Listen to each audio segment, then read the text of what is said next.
Bonjour à tous et bienvenue sur ma chaîne. Je m'appelle Jean Dupont et je suis passionné par les voitures depuis toujours. Sans beaucoup de raisonnement, passons au sujet de la vidéo. Article sur la conduite d'une voiture par temps de pluie et les règles à respecter. À la fin de l'article, des conseils vidéo pour les débutants sur la conduite par temps de pluie. Article sur la conduite sous la pluie et les règles à respecter. À la fin de l'article, conseils vidéo pour les débutants sur la conduite par temps de pluie. La conduite sous la pluie peut poser des problèmes non seulement aux conducteurs inexpérimentés, mais aussi aux automobilistes expérimentés. Une forte averse peut vous surprendre aussi bien en saison chaude qu'en hiver, réduisant la visibilité et l'adhérence sur la chaussée. Et toute manœuvre dans de telles conditions entraînera des glissades et des dérapages. Pour éviter de gêner les autres usagers de la route ou d'être victime d'un accident, il convient de se préparer aux intempéries, de contrôler soigneusement le comportement de son véhicule. Préparation du voyage.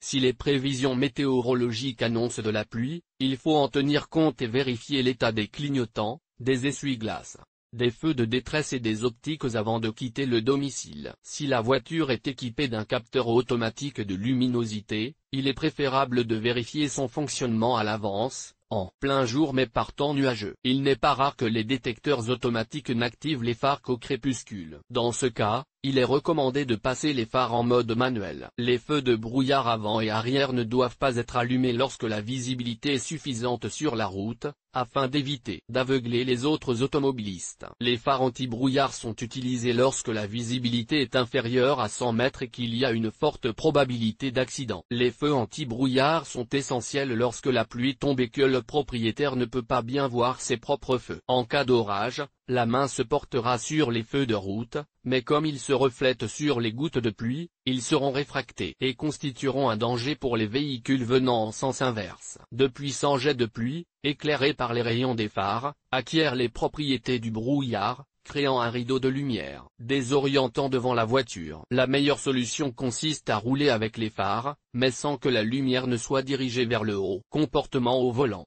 Tous les élèves d'auto-école savent qu'une chaussée mouillée double la distance de freinage. Par conséquent, les principales règles de conduite sous la pluie sont la vitesse et la distance. Un bon automobiliste gardera une distance suffisante par beau temps, mais compte tenu de ce qui précède, cette recommandation doit être prise particulièrement au sérieux. Outre l'augmentation de la distance de freinage, une trop grande proximité avec les autres voitures est également dangereuse, car les éclaboussures et la saleté sous les roues se déposent sur le pare-brise et aggravent la visibilité déjà médiocre. D'où la nécessité de respecter les limitations de vitesse pour ne pas perdre le contrôle de la voiture dans une grande flaque d'eau et provoquer un accident. Même si la surface de la route semble assez rugueuse et que vous êtes tenté d'accélérer, n'importe quel virage, courbe ou petite section de route lisse peut faire déraper la voiture en quelques secondes. Les automobilistes expérimentés conseillent de s'éloigner de 5 secondes du véhicule qui vous précède afin de pouvoir réagir et éviter une collision en cas de freinage brusque. Une vitesse supérieure à la moyenne comporte également le risque de déverser un jet d'eau sur une voiture voisine, la privant ainsi de vue pendant un certain temps. Il s'agit d'une situation potentiellement dangereuse qu'il vaut mieux éviter. Il est beaucoup plus difficile de contrôler la situation autour de la voiture par mauvais temps. La mauvaise visibilité, les nuages d'embrun provenant de tous les côtés et les routes glissantes rendent le conducteur constamment tendu. Par conséquent, les mouvements doivent être aussi fluides que possible, sans manœuvre ni freinage brusque,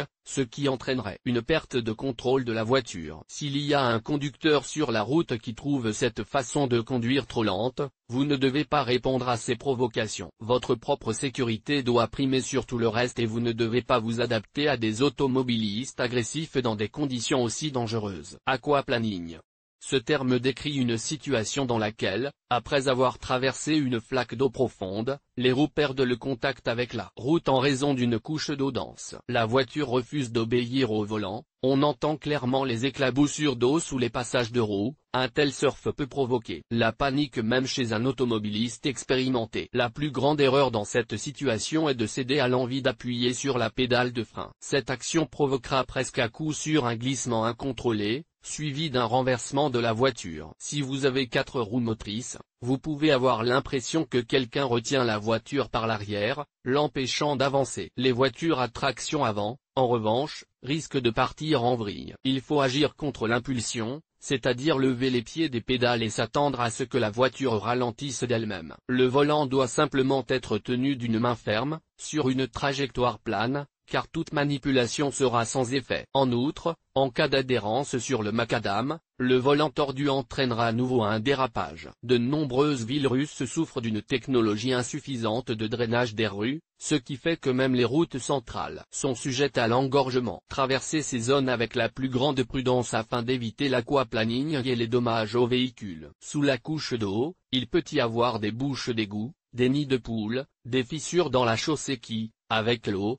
peuvent sérieusement endommager la voiture. Il peut être utile de prêter attention aux manœuvres des voisins dans la circulation. Si quelqu'un a visiblement sauté sur un obstacle immergé, il est préférable de contourner cette section de la route. S'il n'est pas possible d'éviter de circuler sur une route gorgée d'eau, il est nécessaire de la traverser à vitesse minimale, en surveillant le niveau de l'eau. Chaque véhicule a une certaine profondeur à laquelle il peut être immergé. Sinon, l'eau pénètre dans les prises d'air, inonde le moteur et provoque un arrêt d'urgence en plein milieu de la piste. Après avoir franchi l'obstacle de l'eau, il est recommandé de sécher les freins en freinant souvent, mais pas trop fort. Règle essentielle pour la conduite sous la pluie. Sachant que le mauvais temps s'annonce, le propriétaire de la voiture doit se préoccuper à l'avance de l'état technique de son véhicule. Il peut ainsi être sûr que la technologie, l'électricité et l'optique ne le laisseront pas tomber au moment crucial. Conseil aux débutants sur la conduite sous la pluie, dans la vidéo.